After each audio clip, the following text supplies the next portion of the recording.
اهلا بيكم حبايب قلبي. النهارده جايه اتكلم معاكم عن 3 اسرار محدش هيقوله لكم غير اسال مجرب مع نرمين، لان انا جربتهم.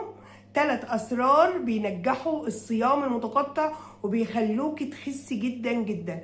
اول حاجه هي شرب الميه. تاخدي كميتك من الميه 3 لتر في اليوم المقنن بتاعك. النقطه الثانيه وسر من الاسرار الرياضه والمشي.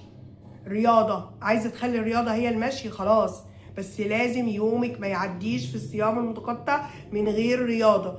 طب العب رياضه في اي وقت؟ لا. امال امتى؟ قبل الفطار بربع ساعه، بنص ساعه، جسمك هيحرق بطريقه رهيبه. الحاجه الثالثه، ابعدي عن التوتر نهائي. يكون الفيديو عجبكم وحمسكم وخدكم للطريق الصح. ربنا يوفقكم وينجحكم في الدايت وتخسوا وتفرحوا بالخسان بتاعكم. بحبكم جدا.